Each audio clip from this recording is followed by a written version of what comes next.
My brothers and sisters, there comes a time in history when a people are not just lost, but hidden, when their greatness is not forgotten, but intentionally buried. That is the story of the Igbo people, the tribe whose bloodline whispers of ancient covenants, whose footsteps trace back to the soil of Abraham, Isaac, and Jacob. This is not just a story of Africa. This is a story of destiny, a story of survival, a story of the tribe called Israel, displaced but not destroyed. The Igbo Exodus is not a chapter written in the pages of your textbook.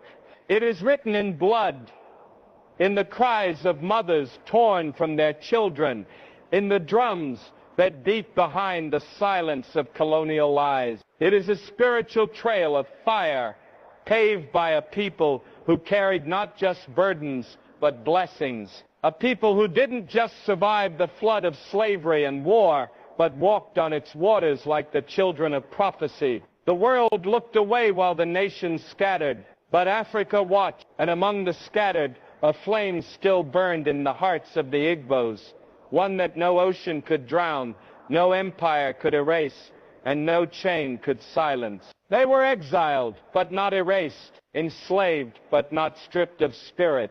Their songs in the plantations echoed songs from the Torah. Their customs mirrored those of ancient Hebrews. The Sabbath, circumcision, animal sacrifices, names like Ezi, Inna, Chukwu. These were not coincidences. These were connections. They were clues to a truth the world was too afraid to face, that the tribe of Israel had not disappeared. They had simply taken refuge in Africa. And oh, how the world tried to sever that truth.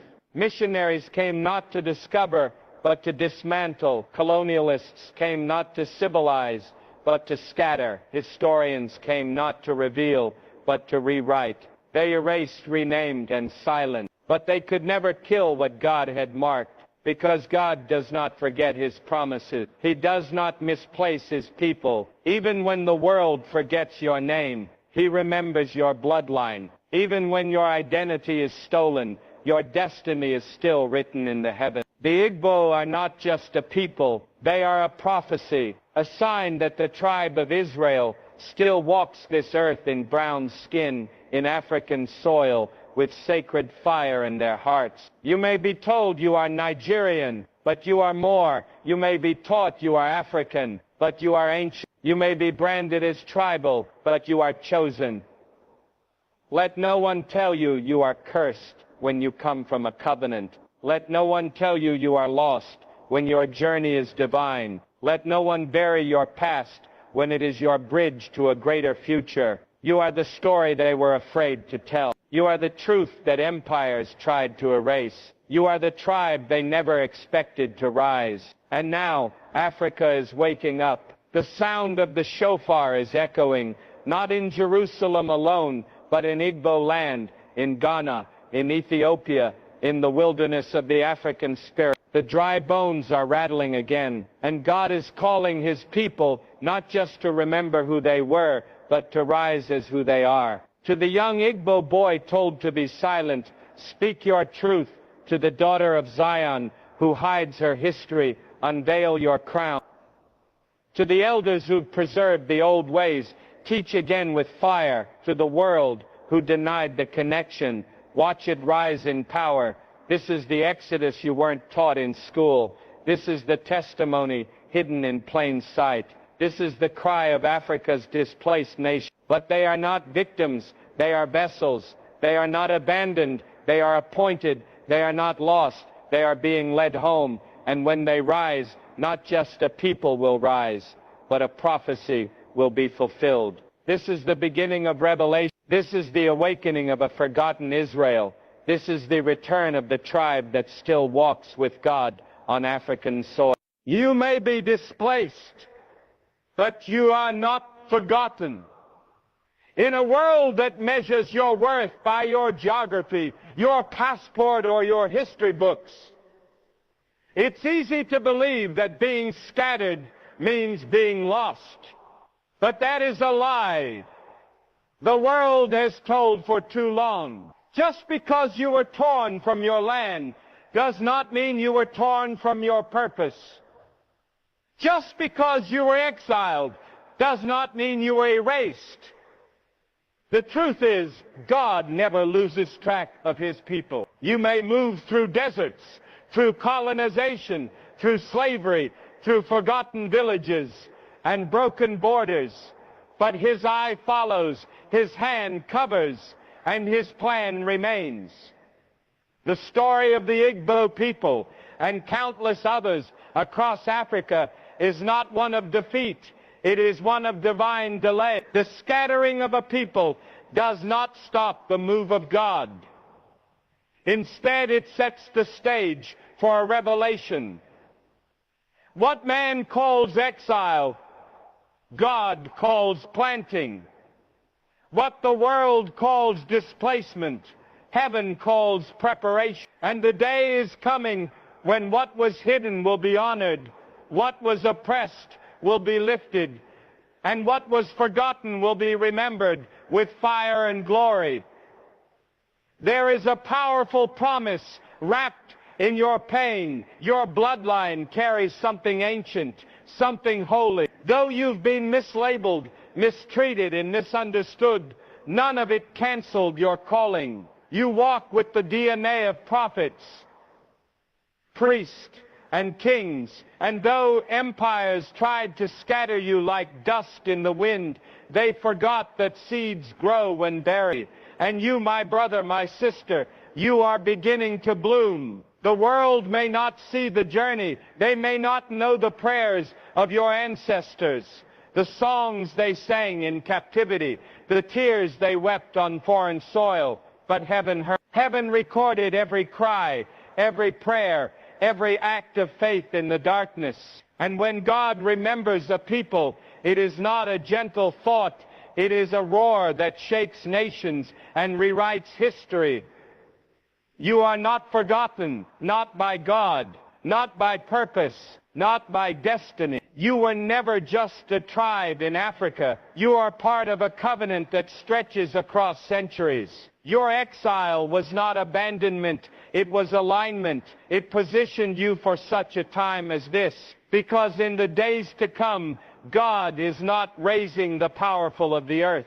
He is raising the faithful, the ones the world thought were finished, the ones buried under the weight of colonization and lies, the ones scattered like ash, but rooted in glory. You may have been displaced by men, but you are placed by God. And where God places you, there is promise, there is purpose, there is power. Let the world forget your name. Heaven never will. The world tried to erase you, but God wrote you in fire. They rewrote your history, renamed your villages, silenced your prophets, and buried your language under centuries of chains, lies, and foreign flags. But they forgot one thing. God doesn't write in pencil. He carves in flame. And when heaven speaks, no man can silence it. You were never a mistake. You were a message, a living scroll, breathing prophecy, walking revelation. They tried to erase you, not because you were weak, but because you were powerful, dangerous to the systems of oppression, a threat to the lies of superiority, a mirror to the world's buried truth. They didn't just want to conquer your land, they wanted to erase your memory, strip you of your name, replace your gods, rebrand your royalty as savagery. They couldn't stomach the thought that the people they enslaved once walked with the divine, once spoke in the tongue of priests and patriarchs, once carried the sacred torch of faith long before a European ever held a Bible. They tried to erase that truth because it disrupted their control. But what man tries to bury, heaven raises in power. You see, God doesn't write fragile stories. He writes epics with pain, glory, exile, and return. He marks his people with fire, not ink, so they can't be burned out, faded, or edited. You were written in the fire of deliverance, in the blaze of prophets, in the heat of prayers whispered through chains and generations. And fire doesn't die in darkness. It glows brighter. You are not just a name on a census. You are a chapter in the eternal story. Every time you rise, every time you reclaim your voice, every time you teach your children where they truly come from, heaven shouts and hell trembles. Because your rising is not just cultural, it is spiritual. It is the resurrection of a silenced people. It is the unraveling of a lie that went unchallenged for centuries. The fire that wrote your story still burns. It's in your blood, your bones, your breath. That's why you keep surviving. That's why, despite everything meant to crush you, you still create, still lead, still sing, still shine. Because you weren't just born, you were lit. You are the flame they couldn't put out, the truth they couldn't bury, the evidence they couldn't destroy. Let the world try to erase you. Let them deny the history, dismiss the evidence, and downplay your brilliance. It won't change what's already written. Because heaven doesn't need permission to raise what the world has buried. Your very existence is proof that God's pen still writes in the language of fire. And you, child of covenant, descendant of kings, remnant of Israel, are the message the world can no longer ignore. Bloodlines don't lie, because in the blood is memory, truth, identity, and legacy. History has been rewritten, manipulated, edited, and sold to the highest bidder. But no matter how many pages they tear out, no matter how many chapters they delete, the original text still lives in the blood of the people. And the Egbo are living proof of that. You can erase a name from a textbook, but you cannot erase it from a bloodstream. You can silence a voice in a courtroom, but you cannot silence the echo in the soul. You can colonize a land, but you cannot colonize the spirit of a people marked by prophecy. The Egbo are not just an ethnic group, they are a testimony, a spiritual DNA that cannot be hidden behind flags or borders or censored truth. When you trace the customs, language, spiritual practices, naming conventions, and family structures of the Egbo people, what you find are parallels that point to something ancient, something Hebraic, something sacred. Practices such as circumcision on the 8th day, the strict observance of purity laws, the honoring of one God, Chukwu, the naming traditions that often invoke divine attributes. These are not coincidences, they are fingerprints. And fingerprints don't lie. These marks are not merely cultural, they are covenantal. They are signs of a people who once walked in step with the Torah, who still carry within them the rhythm of a sacred past the world tried to bury.